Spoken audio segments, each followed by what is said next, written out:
Welcome to the Dynasty Pulse right here on Fantasy Football Plus and the Undroppables Network.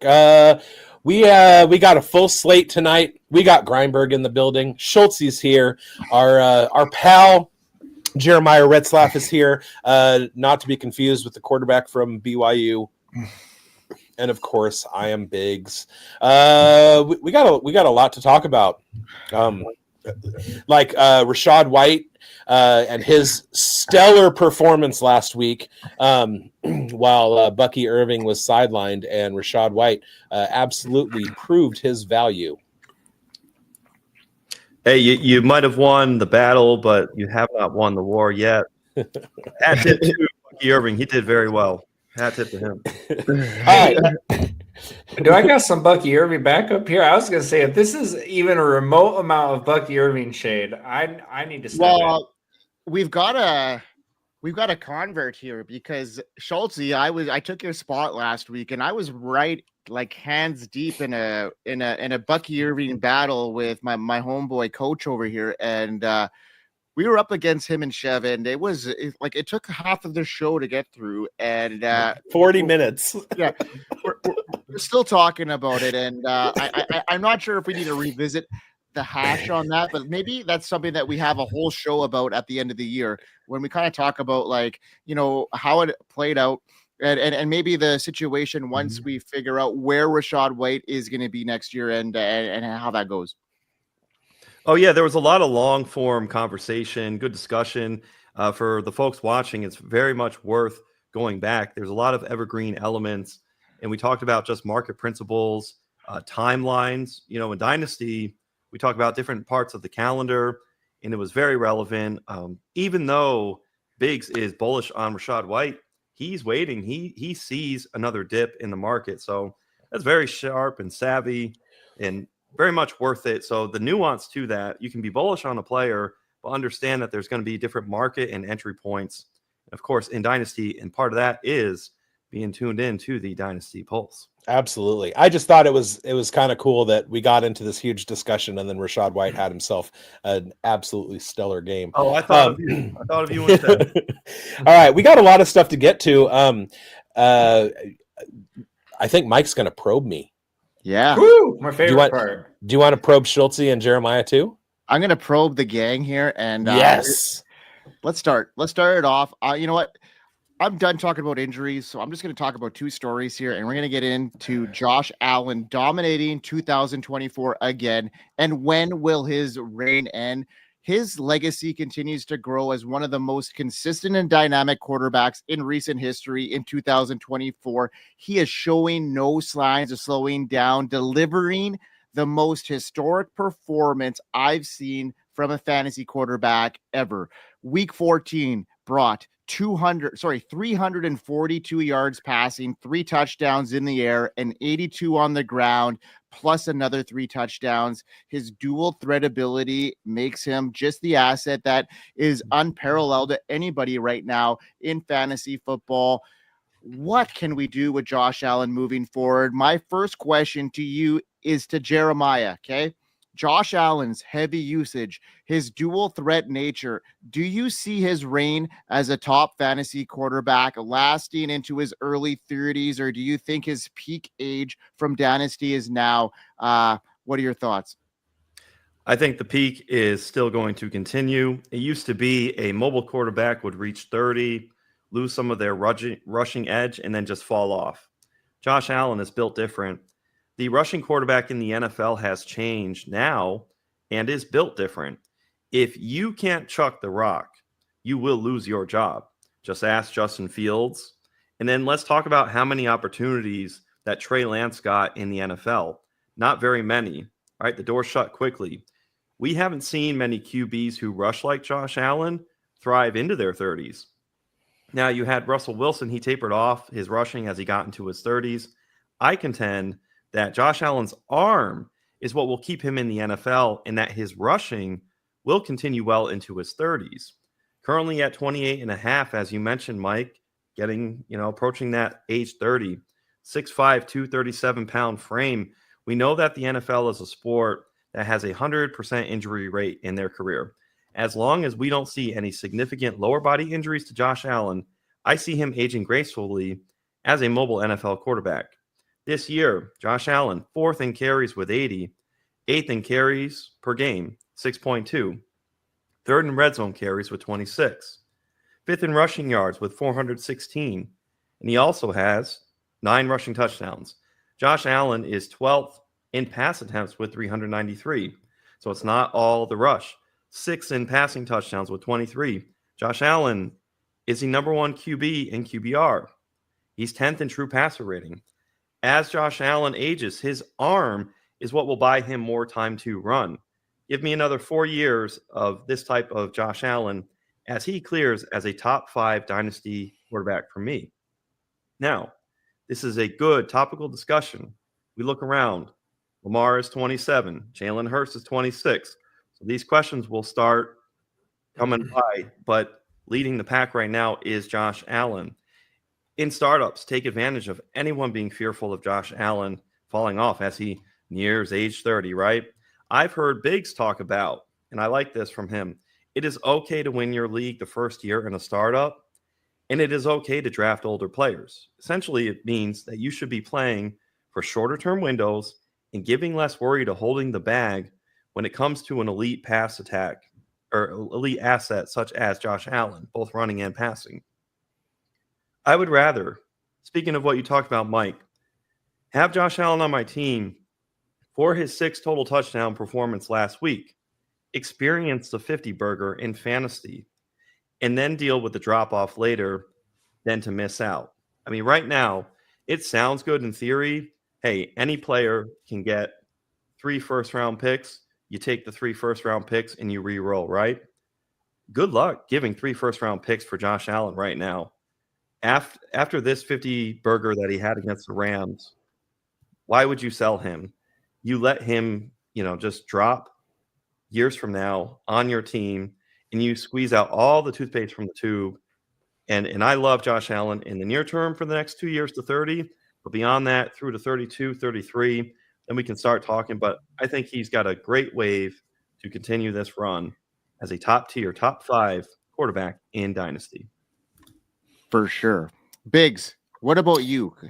What are your thoughts on him? As far as his rushing upside, do you think that longevity is gonna, stay, prevalent?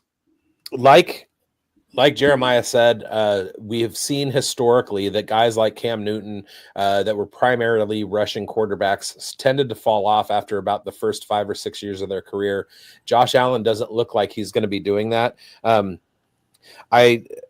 I'm struggling to find it, but in one of my dynasty leagues, I went full bore and traded I only gave up 2 first-round picks and a couple other picks, but I did go out and get Josh Allen for my playoff run. Yeah.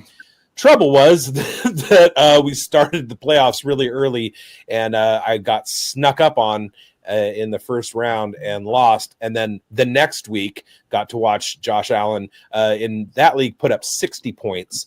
My team led all scorers in the league that week, and but I did it from the losers bracket. So I am fully bought in on Josh Allen. 4 years is a great window for him. Mm-hmm. He's going to be dealing with injuries at some point. It just to his lower body.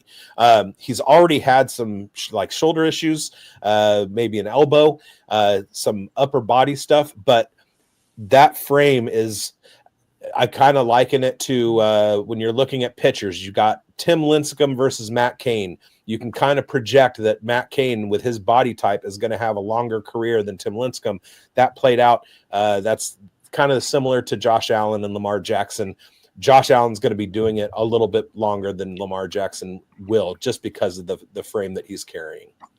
I made a trade this offseason for Josh Allen in a dynasty league that brought up some skepticism because of his situation, losing Stephon Diggs. I traded away the 104 at the time, which ended up being Jaden Daniels and Kyron Williams for Josh Allen. I would do that 10 out of 10. Yeah. Yep. And now that's positioned me into a run now where last week I had Zay Flowers, Terry McLaurin, and a late inactive Lad McConkey out of my lineup, and I still scored over 240 points because of Josh Allen and Sam Darnold. So, I mean, Josh Allen is when he has these weeks, there's nothing that you could do to put up with him. You know what I mean? Like it's insane. So yeah, that 4-year window, and he's only going to get smarter, and he's only going to get better with his passing downfield. So like this could be something that goes well into his 30s. You know what I mean? Because he's not just relying on his legs, and he's got that big body, which, in the red zone is going to be, still going to be effective even well into his 30s. He's just going to not have those 80-yard rushing games, probably. You know what I mean? So, yeah. And the injury bug. I found the trade. I gave Taysom Hill 25 first and second, 26 second, and 27 first and second, and I got back Josh Allen and Khalil Mack. It's an IDP league. Beautiful. And at this point, the team that I traded with, I am battling for 5th place. I finished 3rd, he finished 7th, and now we're both in the losers bracket. And he's got all my picks. Mike, to go to your trade, you got ripped, right, for that, or it caused a little bit of trouble. Yeah. It makes me think, though, I recall in The Simpsons, Homer Simpson saying something about they were going to go to Canada, and Homer Simpson said, why go to America Junior when you're already in America? And for you, conceptually, Mike, what you were doing, had you traded, kept Jaden Daniels, you would have just stayed in America Junior. All right. Yeah. So why not just have the grade A player in Josh Allen? You went and got him. And the toying and the risking, granted, player profiler, quarterback rankings, Dynasty, Josh Allen 1, Lamar 2, Jaden Daniels 3. For the risk, the offset for what you just gave up in, Kyron Williams, Kyron Williams is not an efficient running back. Running backs, they've had a resurgence, but you see Rashad White, Bucky Irving, you can salvage backfields, multiple players. Going and get Josh Allen, he hung a 50 burger. We haven't seen Jaden Daniels do that. You made the right trade, and you stayed in America, man. You didn't go to America Junior. Yeah, well, I got ripped on another trade in a league that is turning out to be – I want to hear your opinion on this, okay? Because this was – like highly, I got ripped. And now my team is like the number 1 point team. I traded because this was an orphan that I picked up, complete orphan shit team. I traded away Tua, Michael Pittman Jr., my 2025 first and second for Jamar Chase. Is it I do that? What's that? Is it single quarterback? No, it's a super flex league, but my quarterbacks were Jared Goff, Bo Nix, and then I also have Trevor Lawrence as well. So the bottom line is every time you make a trade, you want to be the winner of the best player in the deal. And when you look at if you go on Sleeper and you go to your league history in your dynasty leagues, you can look at the scoring history, and it'll give you a list of the top 10 weekly performances for a week. Yeah. 4 of those top spots are held by Jamar Chase, or three of the top 4 spots are held by Jamar Chase and Josh Allen. So if you are sitting on those guys and they're getting you those historic 50-point games, you're going to be in pretty good shape, especially if you start to struggle because the rest of your lineup is kind of hampered. And then you can unload those guys for huge caches of draft picks. So those are the ultimate assets to own, those 2 guys in fantasy, Josh Allen and Jamar Chase. Yeah. And so I got ripped over the coals, and now I'm the one ripping them over the coals. So I'm just, it's one of those things where, sometimes you just got to make it, trust your instinct, and then go for it, right? Because you never know what's going to end up happening. So let's move on, guys, because there's a situation here that needs to be talked about, and it's creating a lot of controversy, and that is the Michael Penix versus Kirk Cousins. When will we see Penix? Will it be this year? Kirk Cousins' grip on that starting quarterback job in Atlanta is loosening. He did sign that 4-year, $180 million contract this offseason, but he's struggled. 8 interceptions in his last 4 games. Michael Penix, he's got that, long-term college career. He's already 24. He's got that experience. Obviously, the Falcons thought that they needed some insurance there, taking him 12th overall. Now, Schultzy, how do you value Michael Penix in Superflex leagues, given his high risk, high reward profile and the uncertainty on when he will take over? Oh, dude, this is a really tough one. When he got drafted, I was like big time out for fantasy. With Kirk's contract, they don't have an out until after the second year. So like my initial thought was like, you're investing 2 years in this dude who's already older. It's going to be 2 years before he even gets a shot. And then it's very possible he's still bad. And then you're just losing all this time, right? I've changed my tune some here because, Kirk has just been abysmal lately. And if I'm coaching the team, I'm making the switch. I don't care about the contract. Like, they're fighting for the playoffs, and Kirk has just been straight up bad. Like, this team needs a spark. And who better to provide it than the rookie quarterback you just stuck your balls out and drafted, right? So I don't know, man. I don't know if there's a market value here because it all is like who's holding them and what do they think, right? Because I don't think there's a consensus. If you're willing to take a shot and you think that he's going to enter later this year or he's going to take over this offseason, I'll pay for a QB2 price, no problem, in Superflex. Yeah, there are a couple things at work here. Number one is Kirk Cousins' contract. Like Schultzy said, they don't have an out. They take a huge cap hit if they cut him before year 2 is over. I feel blessed by the Falcons because I have always been of the opinion that rookie quarterbacks should mature for a little bit. Now, when you talk about age, age is a better conversation for draft profiles. It's not necessarily relevant once they get to their opportunity. So you can have a guy who profiles as an older running back so you kind of stay away from him in rookie drafts. But then once Tyrone Tracy gets an opportunity, the age goes out the window. The kid can ball. Michael Penix is in that corner. Bo Nix is 24 too. So what's that? I said Bo Nix is 24 too. Right. Like, now that was so. The next thing I was going to get to. Yeah. Bo Nix and Michael Penix, I had round 2 grades on last year coming into the draft. They both got taken in the top 12. Penix went number 8. Bo Nix went number 12. So now you have draft capital working for it. The Atlanta Falcons have invested serious draft capital in Michael Penix. So at some point, he's going to get his opportunity. Whether or not they think they can still compete this year, they're quickly falling out of that top spot in the NFC South. I'm praying to my lords that it doesn't happen until week 16 because I want the Raiders to play against Kirk Cousins. And I'm going to bet a whole lot of money on lots of different player props, like Trevon Merrick, two touchdowns, or 2 interceptions. 2 touchdowns would be a good one. But on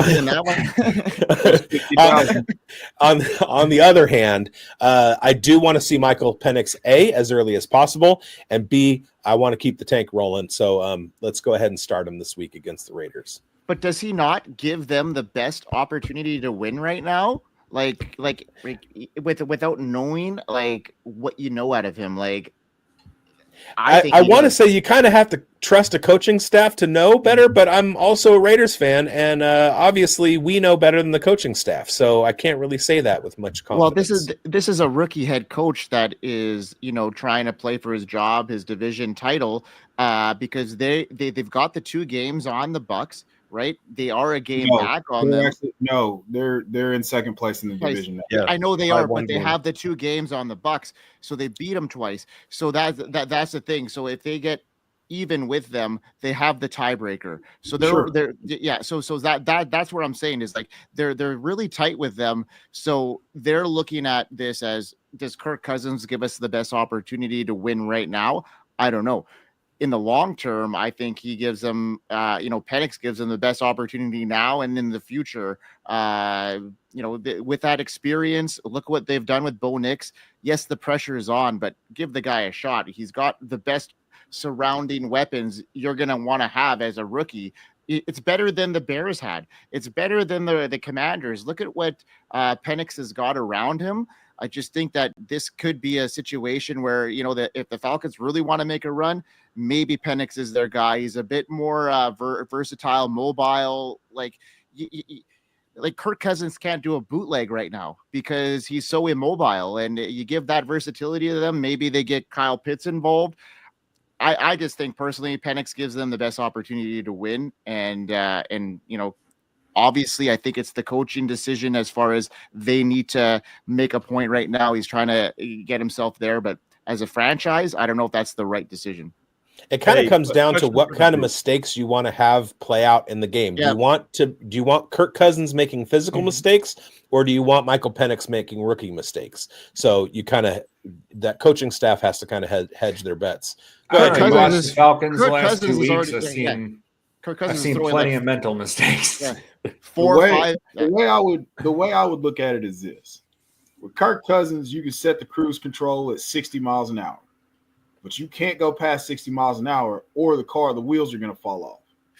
With Penix, you might be able to go 90, but you might go off the highway. That's good. That's real good. So I think that they're fine. They believe that they have enough in other spots with the way that they're not really playing defense and not really scoring points to just go 60.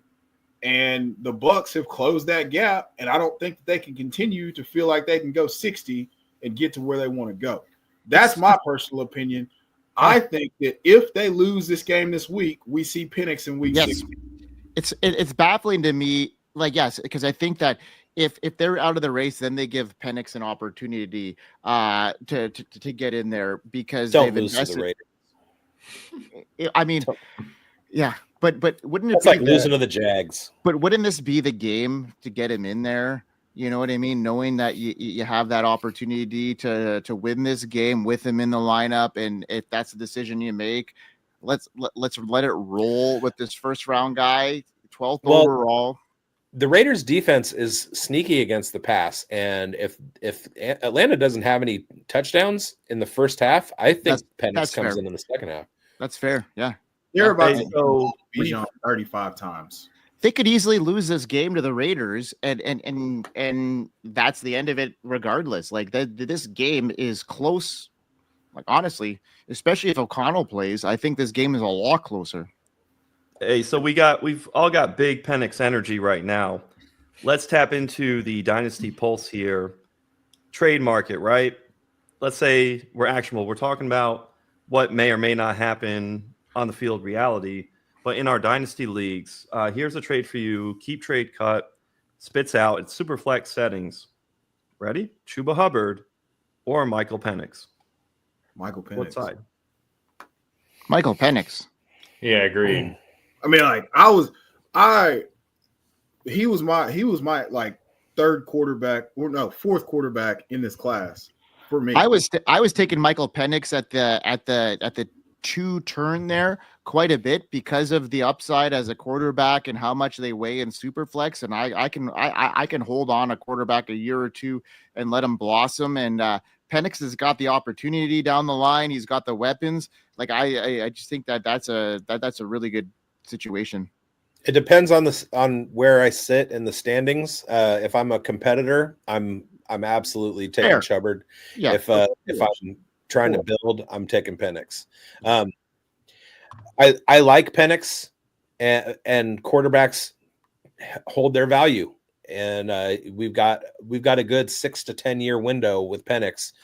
We have a 2 or 3 year window with Hubbard at most, and I mean, his value could continue to go up, sure, but there's no world where 2 years from now, if Penix is a starter, you would be able to get that deal done. The Right. minute that Penix becomes a starter, you can no longer get that deal done. So as Penix is erecting, we got to hold on to him, right? As he is going 6 to midnight, stock straight up. All I know is that if I'm moving off of Penix, I'm making sure I get a 2026 high draft pick, because that's going to be the quarterback class to target. This next quarterback class is pretty mid. All right, Yes. Chev. Chev, I got a question for you then. As far as like the other side, then Kirk Cousins, if you're holding him in a dynasty league, what adjustments are you making to your team long-term strategy, knowing that his job is like definitely in jeopardy with Penix kind of getting on his heels now? One thing that I did in the leagues that I do have Kirk Cousins is I made plans during the 2023 season to try to get extra draft capital so that I could get one of the quarterbacks in the 2024 class. I was pretty keyed up about that. So in one league, I was able to, I traded Brock Purdy for a second before the 2023 season started. And I hate that so much, but there was a first involved with that too, in another deal that I made later, because I do feel bad about it. So I ended up getting the 102 and the 101 took Marvin Harrison. So I got Caleb Williams. And in another league, I still have Kirk Cousins, and I was getting offered seconds constantly, and I wouldn't take it. And I wish I would have. If you can move off Kirk for a second, like that might be as much. There's zero chance that you're getting a first for him. I mean, unless you traded him after the Bucs game, either one of the Bucs games, the bottom could fall out very quickly. I would be well suited to move off of him for almost any second at this point. Yeah, that's fair. I think you'd be hard to get a second at this stage right now for him. 100%. You can't do it right now. Yeah. You cannot do it right now. Nobody's trading for Kirk Cousins during a playoff run, and nobody's going to want to in the offseason because they're going to be like, I don't think you couldn't get Cole's reward points for him right now. No, I mean, like you could go off of someone like Kirk Cousins for a third and just let that offer sit in the inbox for a long time. Yeah, for sure. Yeah, agreed. All right. Let's move on, guys, because last week we didn't get into our stock up, stock down because Bucky Irving and Rachaad White took too much of our time. So, Chev, we talked about dedicating a whole episode in the offseason to the Rachaad White Bucky Irving battle. Once we figure out, how the offseason plays out a little bit, and maybe we see if Rachaad White sticks with him, and if he doesn't, then we're gonna have something to talk about. For sure. I'll start. Okay, I'm going to go stock up Rachaad. No, I'm kidding. Let's go. Schultzy. Let's do it. You were out of town last week. Indeed, I was back in Indiana. And for stock up, I'm sticking in Indiana with Anthony Richardson. All right. Go. Thank you. What a ride it has been for Anthony Richardson. We had some friends calling him to be the QB1 of the season. Am I right? Yeah. I wonder who that was. It was Mike. Spoiler alert. I'm just teasing him. It was a well-deserved call. I mean, like Anthony. The upside Richardson is there. Period. Right. Exactly. So I listened to you guys on a 10. So you know what? We can throw all the shade you want on me. Schultzy. We could go all day. Exactly. That's right. Let's go. But Anthony Richardson, the things we all loved about him coming into the offseason is still there. The rushing and everything, like the passing was just abysmal. He got that little benching. And I don't think his stock was. I don't think his stock's ever going to get as low as it was at that point. People are very reactionary in fantasy football and in the NFL, and it was pretty doom and gloom for him there for a hot minute. And I hope people took advantage and traded for him because the stock's coming back up now. You're looking at the last 3 games here. He has top 20 points, fantasy points in 2 of the 3 games, including 23 and 28, 23 against the Patriots, 28 against the Jets. His one kind of stinker of a game, 12.98 points against the Lions. I mean, the Lions beat the crap out of people. He was 11 for 28 through the air, but still ran for 61 yards on 10 attempts. So, I mean, like I said, things we like about him, it's all there still. And these are the three starts coming back from getting benched. He's got 3 rushing touchdowns in that span. It's all coming back. It looks like the time on the bench was good for him. Now he's on bye this week, they just came off of bye. Everybody's back this week. He gets the Broncos. And then he gets the Titans. So he's got a kind of 2 solid pass defenses here coming up, but we can run. I think that the stock's going to keep shooting up in the offseason because we're going to do the same cycle of look at the tools, look at the size of this guy. Like, we're going to find those couple clips on Twitter that we're going to fall in love with. And I'm probably going to be guilty of it too. This dude is freaking electric, man. Like, built in a lab to dominate football, like Anthony Richardson, right? Go ahead. I do agree that his stock is going to continue to go up. Him playing well over these last 3 weeks and actually helping teams win in their fantasy matchups is going to have a lot to do with that. I'm pretty keyed up. For what he's going to be able to do on the ground. I had him before the season started. I was looking at my notepad. I had him rushing for 14 rushing touchdowns this year. Obviously, it's been better since he came back, but they weren't using for the first half of the season. Well, before he got benched, they weren't using him like that. And it's like, yeah. And the weirdest thing is left-handed. Like, is off season, Steichen was like, we're going to hammer him. Like, we're not going to worry about it. Like, this is what he's good at. We're just going to pound him. And then you're right. They didn't do it at all. And then it's been 10 carries, 9 carries since he came back. Yeah, I had him for 168 carries on season, so about 10 carries a game. I think that is where our money is going to be made. The passing game clearly is going to be hit or miss, mostly because he leads the league his receivers lead the league in drop rate, and sometimes he just, I don't know, it's a missile with no. with zero homing beacon on it, or targeting system. Like they just, he's erratic as a passer. I believe it'll get better. You're seeing it get better. It's been better, and his receivers have not done him any favors whatsoever. I think getting Josh Downs back this week will help. And if Riley Moss, White Lightning, is not playing for the Broncos this week, that'll help even more. Because if Levi Wallace I should play Anthony Richardson with a lot of confidence if Riley Moss isn't practice. He didn't practice today, so he's probably not going to play. And they're going to roll Levi Wallace out again, and that's going to be great for the passing attack. You saw James go for 500. Nobody else is their defense without Riley Moss is a totally different unit, and I think that Anthony Richardson could be a sneaky play this week, in spite of the fact that the Broncos have been a really, really strong unit as a whole. And the rushing floor alone puts him above guys like, I'd play him above Justin. No, I wouldn't. I was about to say it, and I'm not going to say it. No, don't do it. Don't play him above Justin Herbert. Come on now, man. Come on, man. I almost did it, but he would be just behind Justin Herbert for me. All right. Yeah, I think the next couple weeks are very important, but like you mentioned, carries, they're coming back. I think they're wising up on how the usage for him, and that's huge. Well, we were discussing Josh Allen earlier, and one of my favorite Twitter follows is the guy who keeps tweeting where Anthony Richardson is compared to Josh Allen, and there's so many games started in the NFL.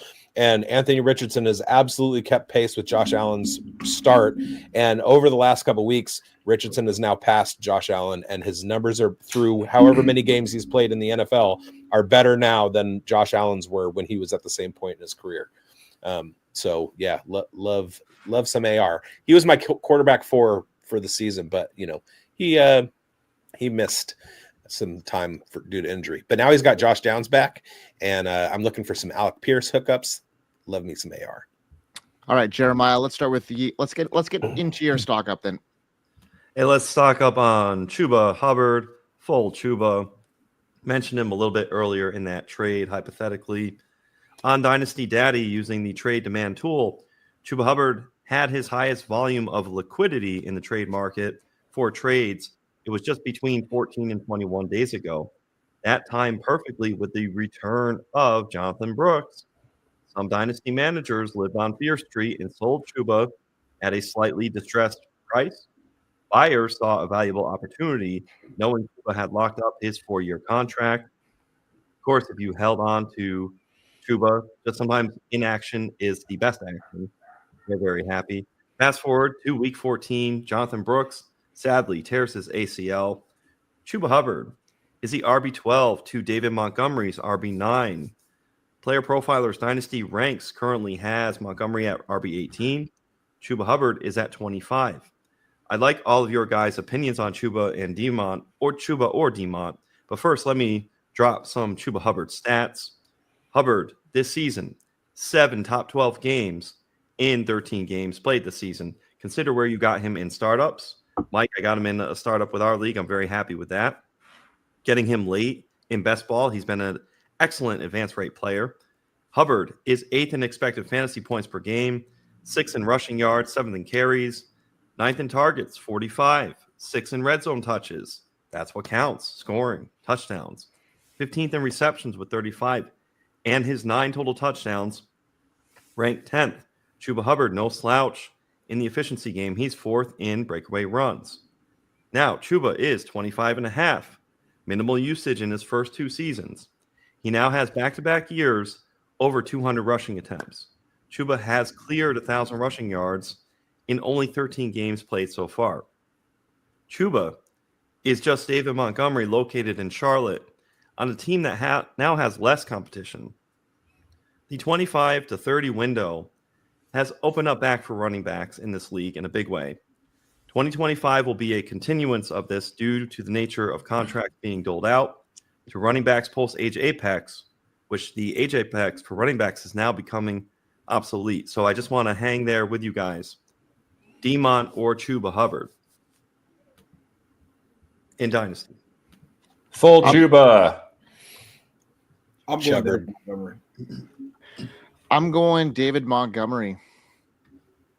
But it seems like we had to think about it, right? Yeah, I'm going David Montgomery simply for the fact that he's on a winning team and he gets goal line touches, and that creates opportunities for scoring. Now, let me rapid fire to you, Mike. Terry McLaurin or Chuba Hubbard? Oh, I'm a huge Terry McLaurin guy. Even in Dynasty, I think that I can get a good turnover off of him regardless in a year or two from now still. All right, Chev, Isaiah Pacheco or Chuba Hubbard? We won't inflect any bias for Kansas City Chiefs by asking Mike that question, so I'll ask you, Chev. Pacheco or Chuba? I'd be on Chuba's side with that. All right, Schultzy, a late 26 first or Chuba Hubbard? Oh man, honestly, probably give me the Chuba. I hate dealing with really late picks that are far out like that. If it's a 25 first, I'm going for it because that's a killer RB class. I think 26 pushing me 2 years out. That's where I lose it. All right. Very nice. Yep. All right. Biggs, who's your stock up, buddy? All right, let me cook. Since this is a Dynasty show, I'm going to be talking about a player who's not even in the NFL yet, and you guys know who I'm talking about. Oh, God. He has led his team in rushing yards every week this season. 123 yards rushing in week 2, 120 in week 4, 124 in week 6, 182, 143, 112, 148, and 104 in a playoff game. On top of that, this kid is a running back who has led the team in receiving yards 3 times this year, on top of being one of the top running backs in the country. He has 1,425 yards on the ground, 17 touchdowns. He has 842 yards receiving and 6 touchdowns.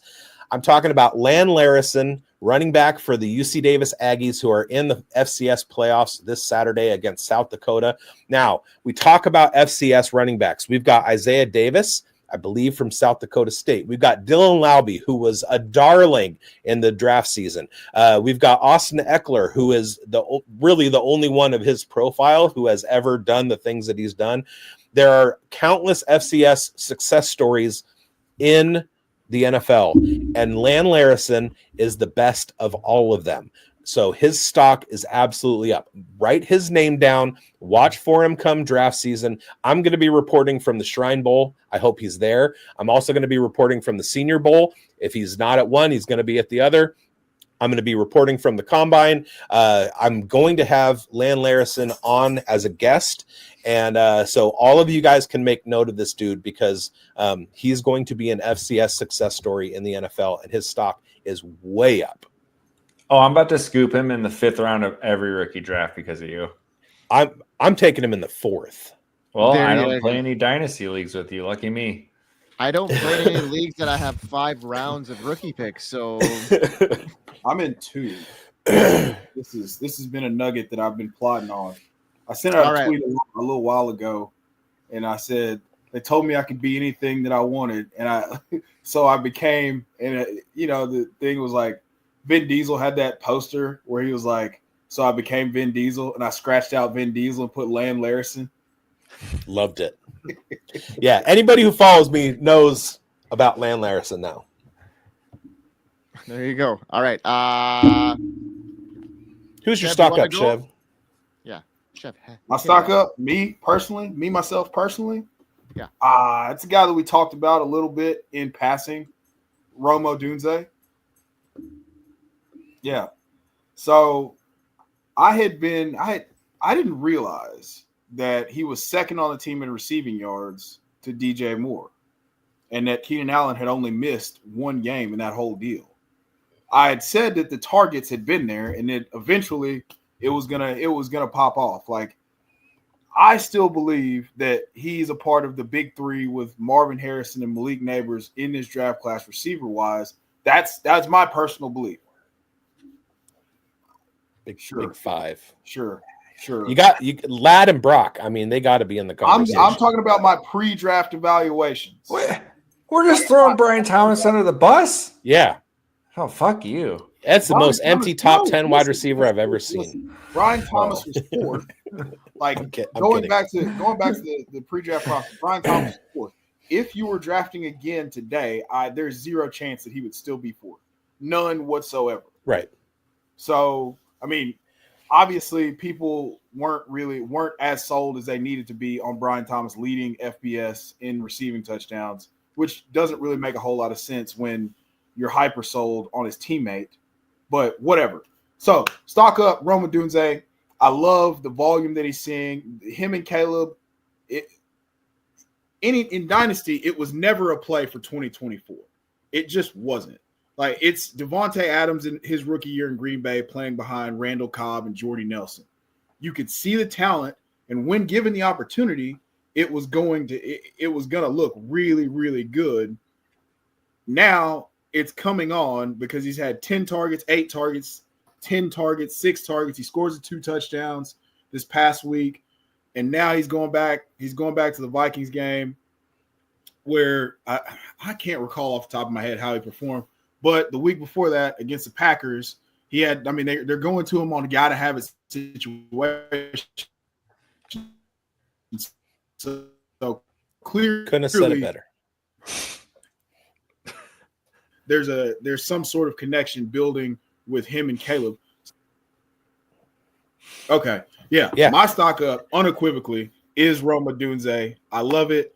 I was a big Rome guy. I feel validated. I feel heard by the Bears coaching staff now that they're giving him consistent targets and that passing game isn't completely broken under the fraud that we call Shane Waldron.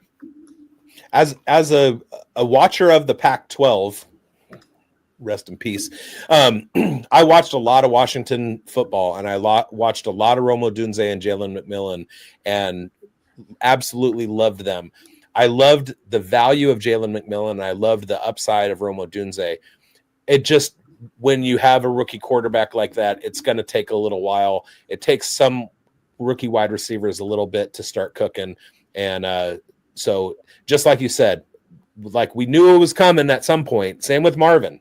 Like we know it's coming at some point. It's just a matter of when that opportunity is going to hit. And Rome Odunze is the guy to own in that wide receiver room right now. Yeah, just too bad they didn't have Michael Penix throwing them the ball this year. Because, like, I mean, can you imagine how prolific they would have been? Not under Shane Waldron. There's nobody was going to make that offense prolific under Shane Waldron. Prime Aaron Rodgers would be like that was me just probing you guys to say that maybe some of this situation might be more Michael Penix than these three wide receivers that potentially floated Michael Penix's stock value up there. Sure. No, I think Michael Penix is awesome. Like he's like super arm, left arm Tua.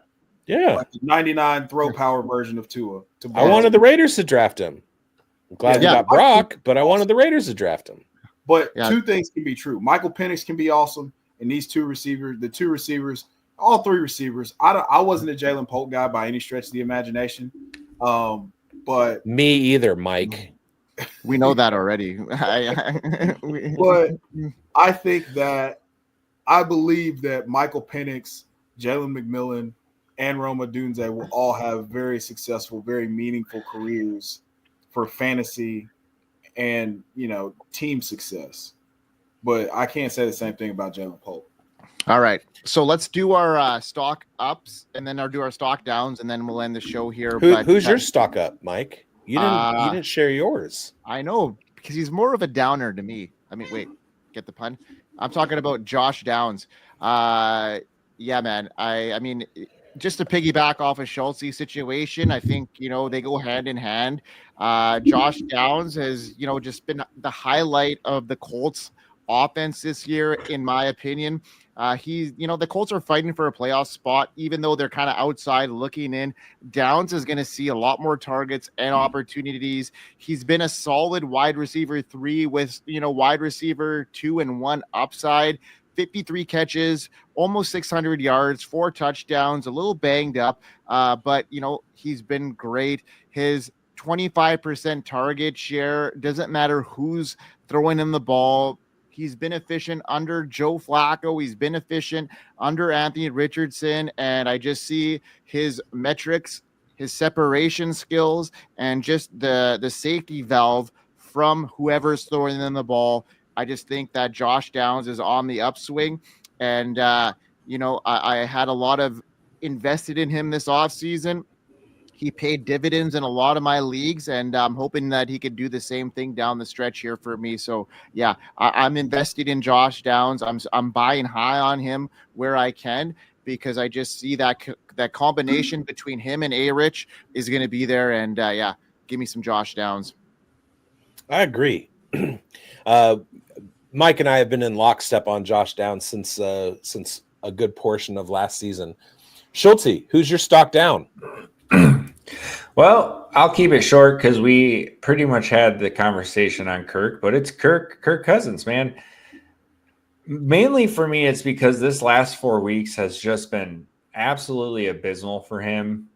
You're looking at his highest scoring game is 11.76 in the past 4 games. Hasn't thrown a touchdown. He's thrown 8 interceptions, including 6 the past 2 weeks. Eye test wise, he's just been absolutely awful. He's not going to run. We already know that.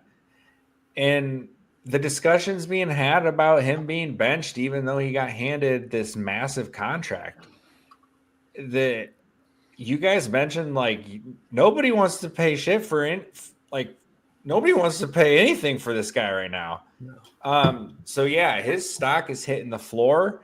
And I just don't even know if you're going to be able to get out.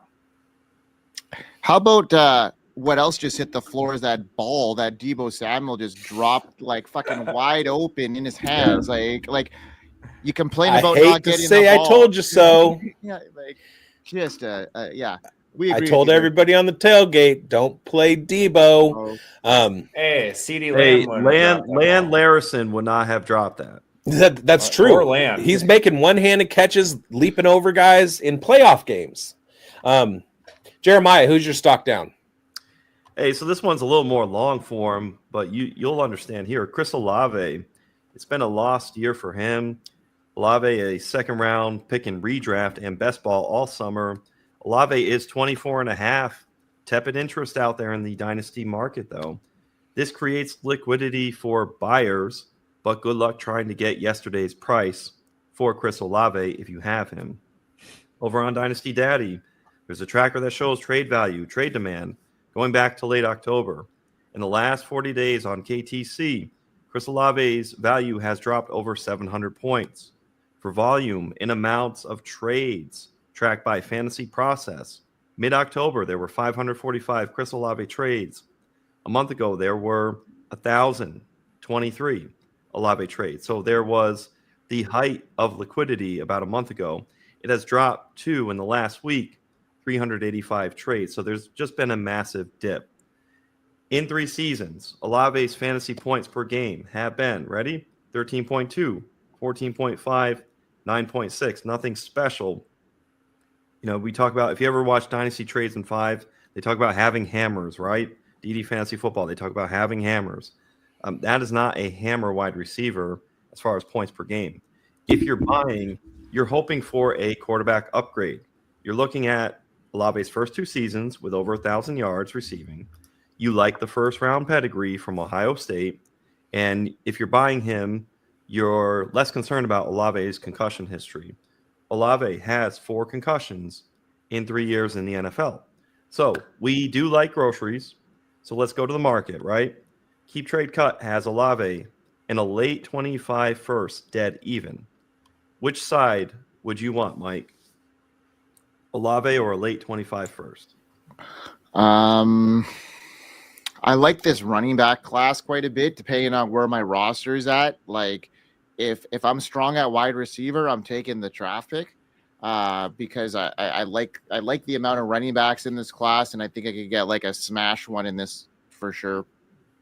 All right, so I'll probably take the pick. I'll take the pick if I'm running back needy.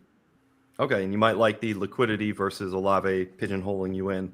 How about topical? Jaden Reed really burned us last week. Chev, would you go Chris Olave or Jaden Reed?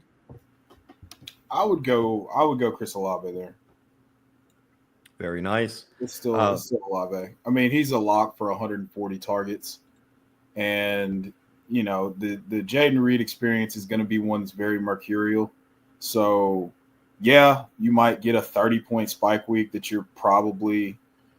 I mean, you're praying for with Olave. I mean, he's kind of a 25-point ceiling type of guy, and he's not really efficient at scoring touchdowns. So, you know, it's a more difficult. I don't think it'd be very difficult for me to, in a full PPR, take Chris Olave over Jaden Reed. Very nice, very nice. So let's go over to player profiler rankings. Here are some players who are near Chris Olave. I'll pivot to Schultzy and bigz, and then we'll go to our next stock down. Olave or Xavier Worthy? bigz, who would you prefer? Olave. All right. We have to consider that the New Orleans Saints are going to be drafting a quarterback at some point, and they're not going to stick with Derek Carr. Spencer Rattler is not going to be a successful NFL quarterback. Jake Haener already has that job over him, and he's not going to do much either. Olave is going to be connected to a good quarterback at some point in the next couple of years, and I want to be there to own him. So does it sound like, bigz, you're going to be buying Olave low? Oh, buy. Okay. Good. Okay. So stock down, but there's a scooping opportunity. Mike is on the other side, liquidity for somebody who's selling. Now, Schultzy, I'll go to you. Chris Olave or Cooper Kupp. So you got a younger guy and an older guy, but you've had these concussions with Olave. And, of course, Cooper Kupp's been playing well lately. Who do you got in Dynasty? Oh, dude, this is a tough one. I think I'm going to take a stab and go Olave simply for what bigz is saying. Yeah, he's been tied to average quarterback play at best his whole career, and he's put up some numbers doing it. With Kupp, I mean, this is total like tough one in a vacuum. I think your team situation tells you everything you need to know for that specific one. Like if you're pushing here, like your window's right now, I think I'm gonna pull it with Cup. Write it out for a year or two. Anything other than a right now window, I think I'm going Olave. Very nice. I like it. Thank you, gentlemen. Yeah. All right. I like how every week I talk about when we do stock up, stock down, that stock up means go grab a whole bunch of them, and stock down means go grab a whole bunch of them. Unless sometimes, like Schultzy, you bring up somebody whose stock is so low that you don't want any part of it with Kirk Cousins, and then Olave, whose stock is down enough that you can go buy him a lot. I wouldn't pay a high first rounder for Olave. I'd pay a high second rounder for Olave. Some of these wide receivers coming out next year, like Tet, are going to light the world on fire, regardless of quarterback. But my stock down for this week is Zamir White. Now, Zamir White was, for some of us, a very highly targeted value play going into the 2024. He had a very good audition when Josh Jacobs got hurt at the end of 2023, played very well for the last 4 games of the season, was absolutely the alpha in that running back room. And then a funny thing happened on the way to superstardom for Zamir White. Luke Getsy came into town, and then Zamir started dealing with a bunch of injuries. So he had Alexander Madison that was kind of pushing him around. Couldn't really break out at any point. The Raiders' offensive line was absolute garbage for the first half of the season. They're starting to play a little bit better now. And unfortunately for Zamir, Sincere McCormick is the one who's been the beneficiary of that improved offensive line play. There's a lot of murkiness into what the Raiders are going to do at the running back position in 2024. But Zamir White's value is so low right now, considering the fact that Sincere McCormick is starting to break out and White is on the injured reserve list. It's likely you can get him off waivers, even in your dynasty leagues. There's not a whole lot of hope for him next year. So grab him as cheaply as you can, stash him, and then when April rolls around, depending on what the Raiders decide to do at running back in the draft, it's a deep running back class. They're very, very likely to draft a running back because they don't necessarily have a guy who looks like he's going to be the number one. If they don't, though, look for Zamir White to actually have a good 2024 if he can stay, or 2025 if he can stay healthy. And as long as you got him for cheap, it's going to be a stock that at some point could pay off for you. It would be interesting if I was on the ball, and I always have Dynasty Daddy queued up, and I use it for a variety of different shows. So I'm going to look at what his value is. A 2027 fourth rounder, a 2025 fourth rounder, Damian Pierce and Zamir White for Nick Westbrook-Akine, Gus Edwards for Zamir White and a third rounder, Alexander Madison and Zamir White for a 2025 fourth rounder, 2027 third. So that 2027 third is like the highest value. Don't pay that. But if you can pay a fourth, go grab Zamir White. Yeah. I mean, that's what you're telling me right now is just dirt cheap for him. And then just like any sort of situation, you want to have these guys, you know, even if they're not the starting guy, they're a plug and play situation. And he's shown he has that potential if he's got that, you know, that starting role. So yeah, I like that call, big, especially when you're talking about a 2027 fourth round pick. Geez, I mean, that is like they're not even playing in the NFL for 3 years. Like, are you kidding me? Like, what the hell? That's a no brainer. And you can recuperate that, no problem. All right, who's next? Me. All right, Chev, hit it up. It's Tajay Spears. I'm going to stay close to home with this one. So at various points before free agency was finalized, I saw Tajay Spears going for late first. The excitement, the everything around him was just palpable. I mean, wheels up for Tajay Spears. And if you watched him play football, if you watched him play American tackle football, you can see why. I mean, he's electrifying. He is great. But the thing is they have a back they brought a back in Tony Pollard that does everything that he can do and handle a solidified workload. And Tajay hasn't been healthy enough this year to carve into what has become Tony Pollard's backfield. And with that 3-year deal, I'm not sure that we'll ever, without injury to Tony Pollard, we'll ever get a full-on workhorse Chase Brown type season from Tajay Spears that I believe he's fully capable of if you gave him that type of work. However, I just don't think that he's good enough to push Tony Pollard aside. I did think that going into the season, but Tony Pollard has quieted those concerns in a major way. He's been, I mean, since Tajay's been back, Tony Pollard handled 73% of their snaps against the Commanders, and then I believe he was above 70% this past week. He had a touchdown called back, or he would have had another top 15 finish. So there's just no path for me to be able to get Tajay Spears to being a really usable fantasy asset without an injury to Tony Pollard, who appears to have complete control of this backfield. I invested in him late season last year very heavily, and then Tony Pollard happened. Yeah, I was in best ball. I had that trio of, because they were going right behind each other. Coach, you and I talked quite a bit about this in a Discord that we're in together. It was Tony Pollard, it was Tajay, and it was Chase Brown, all in that same type of range, like RB 29 to 31. And I picked Tajay, and I regret that decision a great deal. And I'm a big Chase Brown guy too. Yeah, it's funny you say that, because in that clump, I had a lot of Tajay Spears. Fortunately, I didn't drink too much, and I ended up with a fair amount of Chase Brown. And if I look at my advancing teams, and you'll probably see commonality too with your advancing teams, Tajay Spears is nowhere to be found. Chase Brown is there in the advancing teams.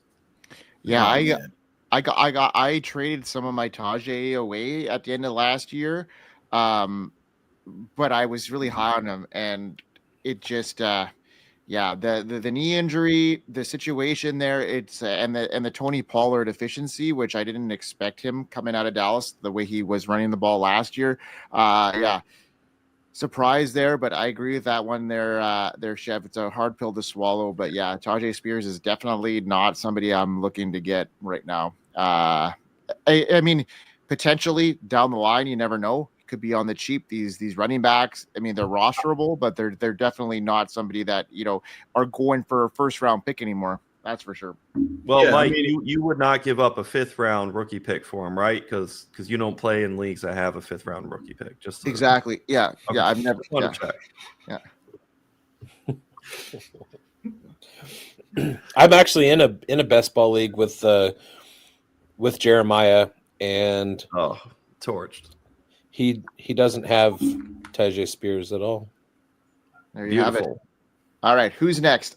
I'll go. I'll talk about my stock down here, guys, and let me figure out who that is. Oh, it's Trey Benson. And you know what? After James Conner signed that contract, and seeing his efficiency metrics spike up the last couple of weeks, James Conner is coming in, and he's becoming that staple asset that he's been for the Cardinals. But I wasn't expecting him to gain snap share in the last couple of weeks, and that's exactly what happened. Yeah, especially moving forward here after that contract. Trey Benson has shown me a lot in his rookie season, especially in the last couple of weeks. But with that contract, I'm worried about his stock now moving forward. I think that James Conner has shown enough, especially in the last couple of weeks here, that he's his value is going to be there for the end of the year, and then going into the next year, it's going to be a split backfield probably, and Trey Benson is going to get the run. But for me, in the leagues that I have Trey Benson stocks in, I was putting in the 201. A lot of the times it was either 201, 202, or even the 112 pick here. And I was expecting him to be the workhorse back next season. And that's not happening at this stage of the game with that contract and with the way that James Conner's running. So I'm down on Trey Benson, and I'm looking to move on from him right now in Dynasty. I would not move on from him for the sole fact that James Conner has been the healthiest that he's ever been in a season ever this year. And I know you can't predict injury, but the problem is you're predicting James Conner to go against what he's shown you in every other year of his career. So if I had Trey Benson, I would be holding with diamond hands unless I could get like way more than what he's worth on the open market. And if I had James Conner, I would be aggressively trying to get Trey Benson in the event that he's going to come back to what his normal 13 to 14 games a year next year. And that was another thing that I did in best ball was I invested pretty heavily in Trey Benson because he was fair. I mean, he was a little bit more expensive, but you're looking at an opportunity where if James Conner misses, this is a 220-pound back that runs 4.30 in a good offense. Like he could win you a week, and that was what I was kind of banking on. So for me, I don't know that I would be trying to move off of him, but I would definitely be trying to acquire on the cheap because the moment that he gets the lion's share of the work, the buy window is going to be, it's going to be on the 5th floor instead of the 1st floor where it is right now. Well, for me right now, in every league that I have Trey Benson, I have James Conner. And I'm more right now willing to move Trey Benson to put a piece into my lineup that's going to get me into the championship. I agree. And I'm not afraid to move off of him now. Like now that I have James Conner, like I'm not afraid to move off of my Trey Benson shares where I was 3 weeks ago. Like having James Conner and that contract, like not being signed, I'm holding on to Trey Benson with dear life. Now I'm like, okay, I could use him as an asset now that like may not be fruitful for another year or two or based off of injury. So his stock goes right down for me because I put a lot of investment in him this offseason thinking that next year he's the guy, and it's not happening unless an injury happens or a 50-50 timeshare is probably, more realistic next year. And I was more expecting like a 70-30 if they got James Conner on the cheap, and that wasn't a cheap contract. So for a running back. So I see the vision. I see what you're saying. I just think that I'm terrified as someone who has a lot of James Conner in Dynasty. I'm terrified that he goes back to play like 13 games and we get. I've been terrified of James Conner every year since he was like, and every year I've had him, I was like, yes, I've got James Conner now, and he's missed a game here and there, but you know what? At the end of the day, when he's playing, he's getting the lion's share of the workload for the most part, without question. And that's a guy I just want in my lineup every week. And I feel like, Mike, you're one share of James Conner short. And he can be had for 2 college players in your there you go, Canton league. So hey, I'm not opposed to gaining him after my bye this week. We'll talk. Yeah. All right, let's go on to the last. I think we just have Jeremiah's stock. No, bigz' stock. No, that was it. That was it. Yes. Yeah. Hour Studs 10. and duds. Let's go. I think. Are we going more? We still have 2 segments. Yeah, no. You guys can roll with You 2 made more the show sheet. Yeah, but now we got 5. Maybe I'll shorten it next week. Do you want to quickly get into our starts and sits then?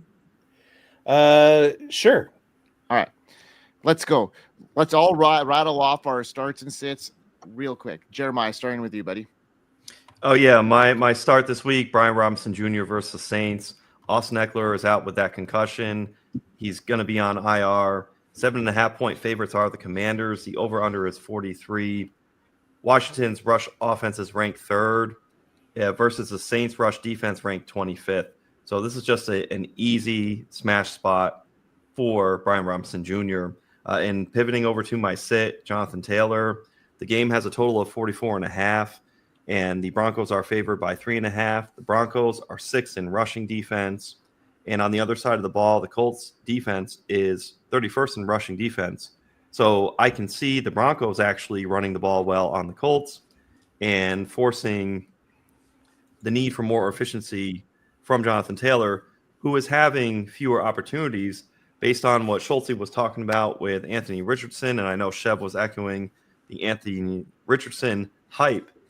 Jonathan Taylor's upside is capped. Outside of week 3, there was an RB5 performance for Jonathan Taylor. Jonathan Taylor has not had a week higher than RB12. So my start is Brian Robinson Jr., and my sit is Jonathan Taylor. So let's say if anybody has like a huge qualm about somebody's start or sits, pipe in, and then we'll get a discussion going. It's like Festivus. Speak now. Speak now, forever. Okay, Schultzy, who do you got as your start and sit? I'm starting Adam. Done. Okay. Just start Adam. All right, I'm starting Adam. I'm sitting Tyrone. You do the rest. No, go ahead. Talk about you guys. Adam Thielen versus the Cowboys. A little bit with the Bryce Young resurgence we're seeing is it's all going to our guy Adam Thielen lately. Back-to-back games here 2 weeks ago versus the Bucks. He caught 8 balls on 10 targets for 99 and a touchdown. Last week against the Eagles, 9 balls on 11 targets for 102. And almost identical stat lines here. Massive volume. I'm looking for consistency. There's just not much else to work with here. Cowboys are allowing 21.1 to wide receivers. So, start Adam Thielen. Love it. And on the opposite side, unfortunately, I'm sitting Tyrone Tracy. I love him, but I don't love him this week. Ravens are they just smother people on the ground. And this just has the looks of one of those games that gets ugly. And the Giants, they could just go score 6 points. I mean, we saw it on Thanksgiving. They ended up scoring some garbage points there, but that Thanksgiving game got pretty brutal pretty quick, and the running backs were just totally phased out of that one. I don't like Tyrone Tracy this week. The only saving grace for him, I think, is that the 10 targets last week, which was a first for him, and they may rely on him a little bit here for that, especially if they're out of hand. But I don't like the matchup. Big, sorry to interrupt you. What were you going to say, bud? You didn't interrupt me. I was trying to interrupt you. The only quibble I have with Thielen is that he did that the last couple of weeks without Jalen Coker, and Coker is back this week. But other than that, Coker's the best receiver on that roster, not named Adam Thielen. Yeah. Agreed with everybody's sentiment in that situation. I think Thielen takes a bit of a hit, but I also think he's a good play this week, regardless of the situation. I would play Jalen Coker this week. You have the bollocks to play Jalen Coker this week. 100. He's the best receiver on the roster, not named Adam Thielen by far. It's not even close. So much better than XL. It's not even funny. I love XL. But Leggett is so fun to listen to. All right. My start of the week is Rico Dowdle. The Carolina Panthers running defense is absolute ass. They're the only team worse than the Jaguars. And Rico Dowdle has been smashing the last month. And I like him to continue that, especially with a lead against Carolina. Carolina is going to keep trying to get into the game, but the Cowboys are probably going to take a lead fairly early and just use Rico Dowdle to control the game. And then for my sit, I picked this one just because I want to hurt somebody in their heart. I'm sitting Tony Pollard. That doesn't hurt me. You can't hurt me. I'm already dead. The matchup looks great on paper. They're playing the Bengals. The Bengals are a points sieve. But I don't think that those points for the Titans this week are going to be coming from the running game. I think they're going to be coming from. They're just not coming. If they're coming in the passing game. I think Ridley is going to have himself a nice game. Will Levis has started improving, and they're going to be behind and trying to catch up. So I think it's going to be a lot of Will Levis throwing the ball and running with it, and not a whole lot of handing off to Tony Pollard. So I feel like if you have a play that you can make where you sit Tony Pollard in favor of somebody like a Rico Dowdle, you go ahead and do that. All right, who's your sit then? Tony Pollard. I'm just joking. Hey, would you start Rachaad White over him? Yes. Yeah. Rachaad White is in must-start territory this week. All right. And Deebo Samuel sucks. Dog, tell me. Dog, tell me. All right. I can't wait until later on today when Chev and I discuss last night's game that's happening right now. Just such dog shit. Oh God. He's not getting the targets. He's getting the targets tonight. He's not fucking catching them. Yeah, That's the whole problem the whole year, right? You should have watched the tailgate, and then you would have heard me say sit Debo. He should have. My start of the week is Jalen Waddle. All right, that's a good one. My start of the week is Jalen Waddle. He's been a wide receiver 6 the last 3 weeks. The Texans give up the 5th most fantasy points to the wide receiver position over the last 5 weeks. They're giving up 26.4 points a game. They've given up at least 55 yards in a score in in the last 3. And I am a patent Jalen Waddle denier. And since I have denied him, he has become the wide receiver 6. I hate it here. And I'm kind of hoping that this is wrong so I can go back to hating him again.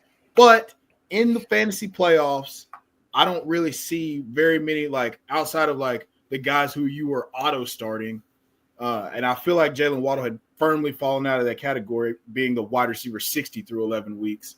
Jalen Waddle would be my start of the week. My sit of the week is going to be Jalen Hurts. Yeah. I don't love that. It does not feel good. I honestly, there are I don't know that there's a quarterback that I own in Dynasty more than Jalen Hurts, but based on the way that their passing attack is working, and Saquon runs the ball all the way down to the 1-yard line and he gets the tush push, or AJ Brown scores from 70 yards out, it's just not a reliable enough, especially against the Steelers defense. I mean, Steelers defense has been nails against quarterbacks this year. So in the first round of the fantasy playoffs, I don't think that you can sit Jalen Hurts, but if there was someone a quarterback I would bet on to underperform this week, it would be Jalen Hurts. Yeah. So yeah. I like your call. It's bold. It takes, you got to have a sack to say something like that. It's just legendary ball knowledge, brother. It's all good. Yeah, it's absolutely good. But for me, I'm so much in on AJ Brown this week. I got first quarter, second quarter, anytime first half, anytime touchdown. I feel bad for 80.5 receptions, 5.5 receptions over. I'm in on AJ Brown, so I'm gonna have to push back on. He's such Jalen a fade Hurts. for me this week. Yeah, but yeah, I like that 88.5 receptions. That's a lot for one game. 80.5 for receiving yards. Okay, I'm over, man. I'm in on AJ Brown. AJ Brown versus 5th graders. Hey, it's gonna happen this week for AJ They don't Brown. even get along anymore. Like him and Hurts, they have some drama like Tyrell. It's happening. McNabb and Tyrell, it's happening there. And Terrell Owens. I was like, who the hell is Tyrell? Yeah. Sorry, got it. Yeah. I pronounce things a lot. It took me a second, and I was like, okay. Jameson. It's the Canadian Tyrell. accent. Yeah. Sorry. It's snowing here pretty hard, actually. But yeah, no, I'm off of Hurts this week for sure as well. They're Chev, so I'm on that. I'm off of AJ Brown too. I have him pretty low. So, Jeremiah, I wish you luck. Who's your start, Mike? My start. Okay, let me pull up the sheet here, and that's Khalil Shakir. I just love the situation. I know that Keon Coleman's coming back, Dalton Kincaid's coming back, but this game against the Lions is just set up to be, a sequel from last week for Josh Allen and company. 7 consecutive games with 7+ targets for Shakir, and I think that's going to continue. He's had at least 50 yards in 6 of the last 7 games, 106 yards and a touchdown in week 14 in that shootout. And then the Lions struggle against wide receivers. So I just think that this situation for Khalil Shakir is going to be good. The Lions against slot receivers is one of their weaknesses. Detroit has allowed over 1,000 yards to slot receivers this season, the most in the league. And Khalil Shakir runs 62% of his routes from the slot. So I think this is a prime situation for him and Josh Allen. Even with all the fluff around him, Khalil Shakir is the main target there in Buffalo, and I think he's going to come in strong this week. I have him as a top 15 wide receiver, even with everybody coming back. I love this situation here for him, and I love Khalil Shakir. Is that Josh Allen's secret? He's got a fluffer around him at all times. Always. Always. Don't you have a fluffer around you, Biggs? Wouldn't No. you? No. Do you want one? I can send one up. I'm pretty good on my own. I don't. All right. So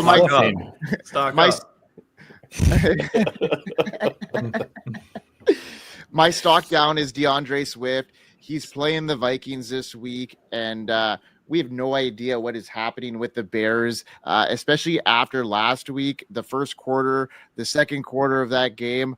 After they fired Eberflus, things, thought would be better for the team, but it definitely wasn't. They were completely out of that game early, and I'm expecting that to happen again this week. And I just don't think they're going to keep up with the Vikings, who are high flying, and they're going to need to pass the ball quite a bit. So yeah, I'm really low on DeAndre Swift against a Vikings defense that's really tough against the run.